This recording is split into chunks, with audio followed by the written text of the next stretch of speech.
Thank you, Leon. Let's take a look at the Premier League table. A quiet day in the top half. Manchester City top the heap. West Ham missed out on their chance to go third today after their defeat on Tyneside. At the bottom, that win for Newcastle moved them to 15th, 9 points clear of the drop zone.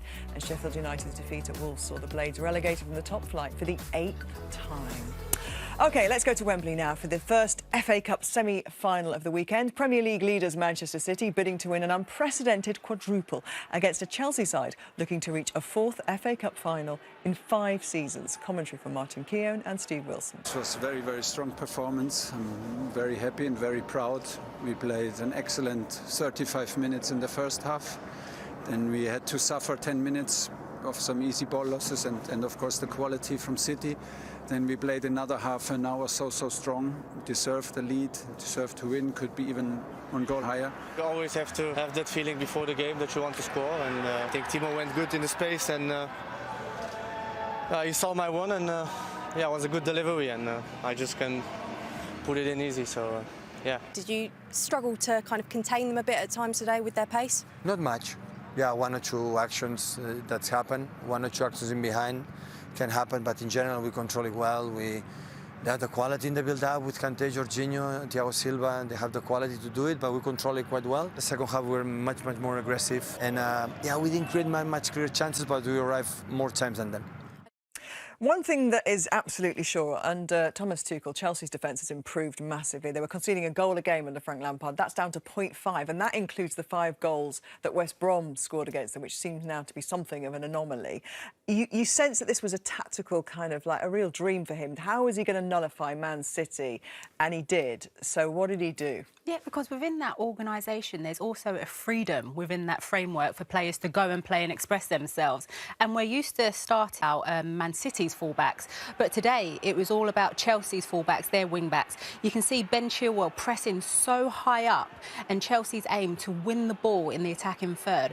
Right here, you're used to seeing a wing-back or a fullback either backwards so they can come onto the play, but Reece James is already so high up the field, it's posing Manchester City a different question to answer. Once again, normally as a fullback, one fullback goes, the other one from your coach, you have to stay in, but not in this team today with Chelsea. Both fullbacks so high up the pitch. You see Raheem Sterling looking over his shoulder. Actually, Raheem Sterling being worried about what on his shoulder with Reece James, worrying about the fullback. And this clip highlights the sum up, the first half and the second, actually. Fullback to fullback, right there. And you just wanted Ben Chilwell to get on the end of it and score a goal. I wish he could take that back. But it was so impressive. They just went toe for toe with Manchester City. On the flip side, City's fullbacks really didn't cope very well with Werner and Ziyech, did they? No, but it was largely down to the way Chelsea played and the wing-backs. Manchester City just kept getting sucked into playing full-back to wing-back. Their full-backs today played like wing-backs. They played right up against Chilwell and Reece James and just left themselves exposed at the back. Werner and Ziyech, you know, look pretty much 2v2 at the back on this occasion. This was very early in the game where Werner had just strayed a yard offside, but that was the warning.